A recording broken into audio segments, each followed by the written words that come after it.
Alright, good morning YouTube. In today's video, we're going to be talking about diet. So this is going to be one of the first diet videos I make on this channel, and it's just going to be an overview of my basic diet philosophy. I'm Carlos the King, stancetrain.com. If you are interested in power building, the combination of strength and size, then you can reach out to me on the comments below or at the link in the description for coaching or for your own personalized workout program. But let's get into the video. So I'm going to use the framework of gluttony and temperance because these are kind of the two extremes that we are going to kind of have to contend with when we are dealing with our own fitness goals. Gluttony is defined as the overindulgence and overconsumption of food, drink, material items, and particularly used as status symbols. So that is I guess, the more religious definition of the term gluttony. But how does this show itself when we are in the gym? It shows itself by eating in a manner that contradicts our goals. And this kind of happens in three ways mainly. Not enough to gain weight or gain mass. Too much to lose weight. So you're eating too much to actually, you're not in a caloric deficit. You're not losing weight. You might even be gaining weight. And you are eating too much, but you gain mostly fat and not muscle. So dirty bulking. The gas station diet, trying to get as many Big Macs in your mouth as possible just because you think that's what's going to provide you with better gains down the line. It's important to understand that training is what gives your body the biggest reason to grow. The food is and the fuel that you provide it are just what it uses for building blocks, but it's training that matters most. Diet is actually fairly simple. Now, another thing that can cause you to go down a gluttonous path is if you have your identity be related to how you eat. Veganism, carnivore diet, intermittent fasting, time restricted eating. By engaging in these habits, you may open the door to you eating in a way that is actually contradictory to your goals. So that is something that needs to be taken into consideration. Sorry. The biggest mistake that you can make in diet is just overcomplication. Overcomplication. Having no dietary restrictions and structure is going to lead you down a horrible path. You are never going to reach your goal, most likely because you don't know what your goal is to begin with. Otherwise, you would have a structure. Or you're just going to be way too strict. And you need to find the form of restriction that is the least restrictive for you. I forget who exactly said that, but that is a sentiment that is well within the level-minded, the level-headed of fitness. So find what is sustainable and effective. It can't just be sustainable and it can't just be effective. It has to be both. You need both. And you have to understand that changes will need to be made. You can't, if you are currently eating in a way that is keeping you away from your goals, something needs to change. So, and it might not be as much as you think, but it does need to change. So don't be eating too much, don't be eating too little, but in a society where in a society where the biggest problem is eating too much, we're going to focus mainly on that because most people need to lose rather than lose a lot more weight than they need to gain it, and building muscle will take care of itself if you follow the other advice provided on this channel. Now, let's talk about temperance and actions that you have to implement into your own life to actually make these things work. So the strongest piece of advice that I think will actually stabilize a lot in your life is just having specific meal times. Do not eat before them and do not eat between them. So what does this mean? Have a time for breakfast, have a time for lunch, have a time for dinner, maybe have a time for a fourth meal. Depends on the goals, depends on what you like. If you do follow something like time restricted eating or intermittent fasting or OMAD, like one meal a day, then have that meal at the same time. So your body does like to work within a structure and you don't want it to kind of fluctuate all the time. The number one reason why people fail in a diet is for two reasons. One, they get hungry and they get tired. So what you want to do is you want to delay hunger as much as possible. This is why frequent eating is usually recommended, is because it delays hunger. But if you find that you're just not that much of a hungry person to begin with, you get your calories in one meal or in a shorter time period, then it's totally fine. But do not eat before your meal times, do not eat between them. You want to keep structure in your day so that way you can regulate your appetite, so that way you can regulate your energy. And also, you just want to avoid packing in too many calories that are just kind of hidden, you know. Too often we forget that what we snack on in between, and we forget to accommodate that into our total calorie needs and what we have taken in. So we end up overeating, and that's not good. So the next thing, treats. So like your snacks, your chips, chocolates, things of that nature. Eat them after the main meals or with the main meal. So when I say eat them after the main meal, what I mean is like you get all your main meals done in the day. Generally speaking, a lot of your cravings are just going to come to the fact that you're hungry. Like when you're hungry, you're going to crave the things that you want. But if you eat the meal that you know you're supposed to, the more healthy meal, the more healthy option, you're going to find that your cravings will dissipate as time goes on after that meal. So let's say you eat your 3 to 4 meals, 2 to 4 meals per day. You find that after those meals that your cravings are gone, now you no longer indulge in your cravings and you are able to stay on the path much easier than otherwise. Like I said earlier, the reason why people fail at diets is because they get hungry. So you have to manage your appetite. You have to manage your hunger.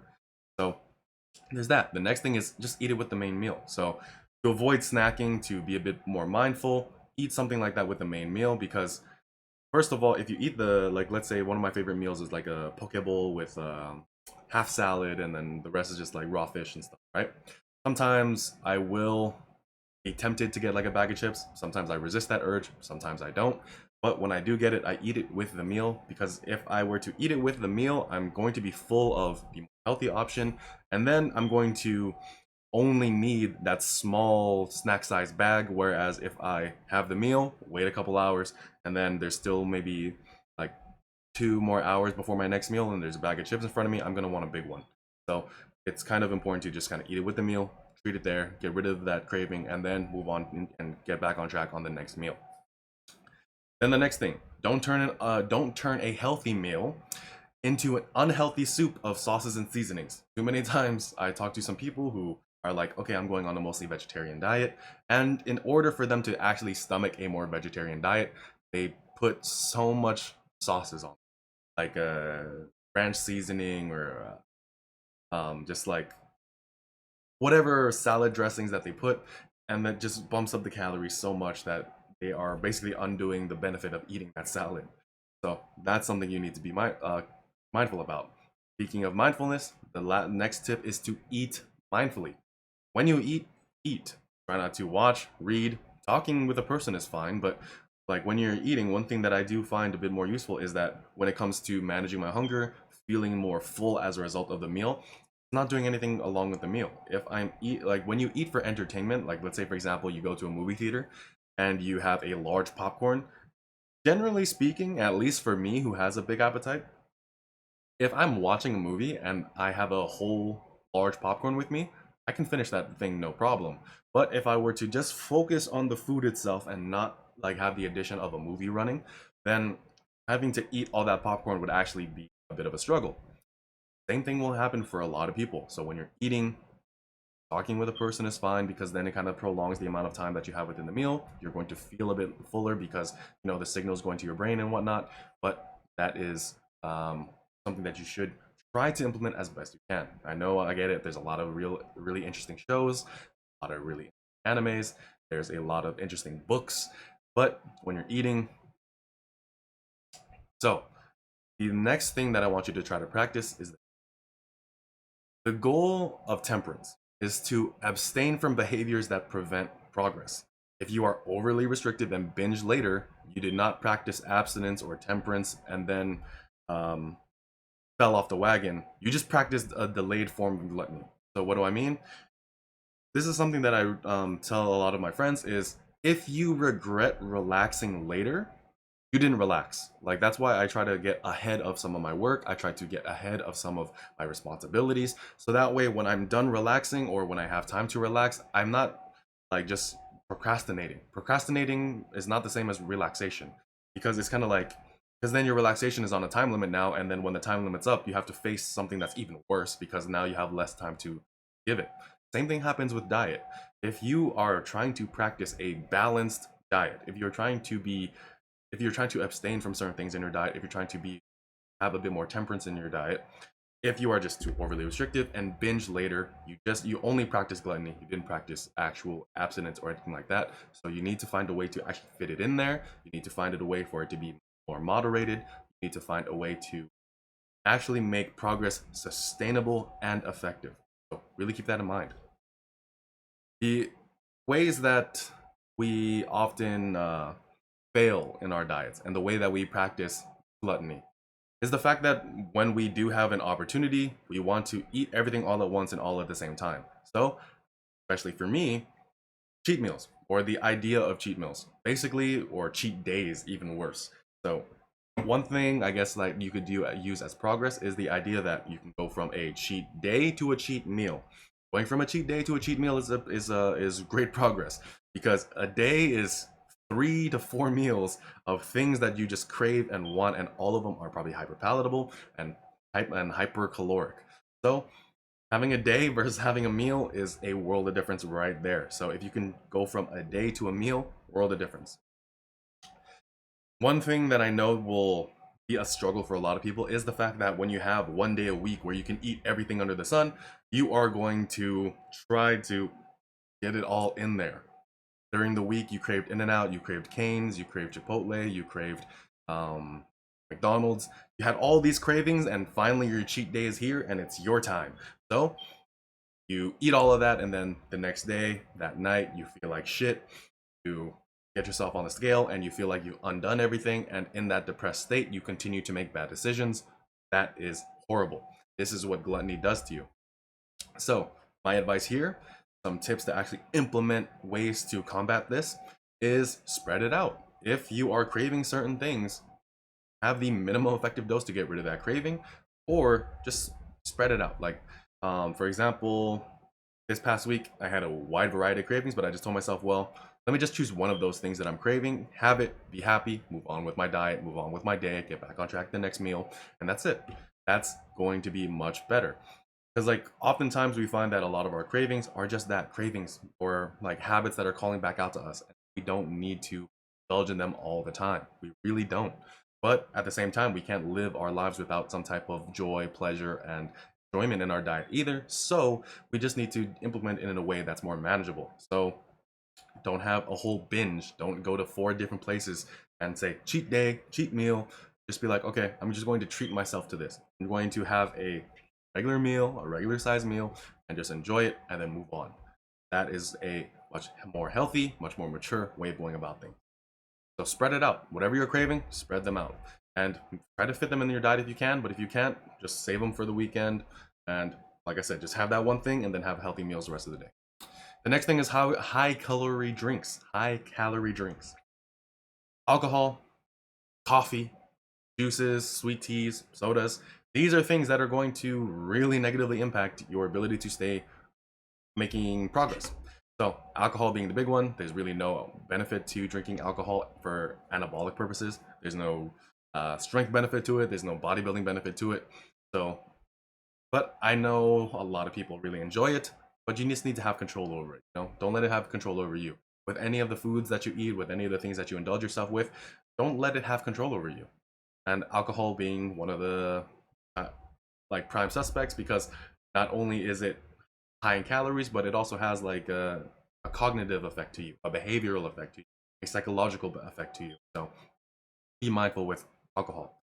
I also mentioned coffee. The reason why I put air quotes around coffee is because me living in America, most people go to Starbucks for coffee, and you're essentially drinking cake. You're drinking liquefied cake, because all the ingredients, all the creams, all the sugars, all of these things, it's no longer coffee. If you were to look at that and a black coffee, not the same. Now there are a ton of Instagram pages out there that make these macro-friendly versions of drinks, and thank God for them.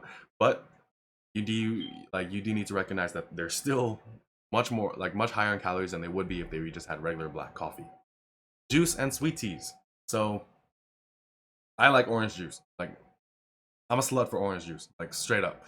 But I don't drink it all the time. I drink it, I kind of like when I'm treating myself out to like a nice breakfast. Orange juice is fucking amazing. I love it. But orange juice, especially like if it's bought in the store and not actually made from real oranges, is usually packed with a lot more sugars, packed with a lot more other things that besides the juice itself. So it sneaks in your diet a lot more calories than you would otherwise want. Sweet teas, like I love sweet tea. I love Thai tea, boba. So being Asian male, yeah, I drink boba, and like none of those drinks are very macro friendly either. But hey, like I need those carbs, I need those sugars, right? But those are things that we need to be mindful of. We need to be mindful about where these calories come from. Like we need to be mindful of like a certain volume of food or drink that is just disproportionately high in calories, because those are pretty much everywhere nowadays. Finally, soda. This is something that a lot of people struggle with. I'm going to make the heretical, like I'm gonna speak some heresy to you. I think diet soda is actually better than regular soda. Like and I don't mean like just from a calorie standpoint. I mean like I think it tastes better. Like I kind of prefer dead sodas to begin with. So the fact that diet soda usually has less fizz and it's like a more calorie, sugar dense counterpart, I think it's better. So if you can make the switch from regular soda to diet soda to let's say carbonated water if you want to go even further, and then just regular water, and then like getting rid of all other things except that, then that's great. But make that adjustment. Like take a step in the right direction. Sometimes that'll make all the difference. If you can go from regular soda to diet, better. Now I want to talk about gluttony in training. So this is something that can happen in training as well. It expresses itself in the way that you work out. It expresses itself in the way that you train. So the first way is that in your program, in your workouts, you want all the volume and you want all the exercises. You want to target every single muscle. You want to isolate every single muscle, every head of the bicep, every head of the quad. You want to try to get all of it done in one single workout. So on your upper body day, it's not a real upper body day if you don't hit traps, upper pec, so upper pec, like the clavicular head of your pecs, the pectoralis major, and then like your all three heads of the shoulder, isolating all three heads of the shoulder, isolating each part of the tricep, isolating each part of the bicep, forearms, maybe some grip work, and then boom, that's an upper body day. That's way too goddamn much. The other thing that can happen with gluttony in your training is that you try to put every single goal into one program. You have a fat loss, strength, size, fitness, endurance program, and you try to get all of that in one single program. Now, I do believe in concurrent training. I'm a huge advocate for concurrent training. Concurrent training is the trying to achieve two goals all at once. However, you have to keep in mind that some goals are further apart from one another than you would believe or than you would otherwise think. Size and strength are much more closely related than fat loss and bodybuilding, or something more like a 5K and a max squat, or a marathon and a max squat, or sports performance like basketball, boxing, MMA, and then trying to deadlift 600 pounds. Like, there is a range in how close these goals are to one another. Size and strength are very close to one another, but other goals tend to start moving further out, and that makes concurrent training a lot harder. In that case, it would be more appropriate to have a more phasic approach to training. But we can go into that on other videos. So let's talk about what you can do to combat gluttony in training. First is focus on 1 to 2 goals that are very closely related. 1 goal, perfect. 2 goals that are closely related, even like that is also good. So if you want to get strong as fuck, like the one issue that you'll kind of run into is you barely have any muscle. I want to be cut and shredded, but you also barely have any muscle. So focus on one thing. Focus on what you actually need for the moment in time that you are training, and then go from there. So if you want to get strong, but you don't have a lot of muscle, build that muscle first. If you want to get cut and shredded, but you're fat, out of shape, and you barely have any muscle, build that up. Like, you have to put your goals in order of what is most feasible. So if you are, for example, I started very, very obese, so I lost a lot of weight, built muscle, and then started going into more strength-focused endeavors. Same thing should happen with you. When you're a novice, strength and size training should honestly be one and the same, because honestly, you just need to get stronger and you just need to build more mass. But we'll get into that in other videos. That is the end of this video. My name is Carlos the King, StanStrength.com. I hope you found this information useful and practical, and I'll see you in the next one. Like, comment, and subscribe. I keep forgetting that. I'm horrible at this.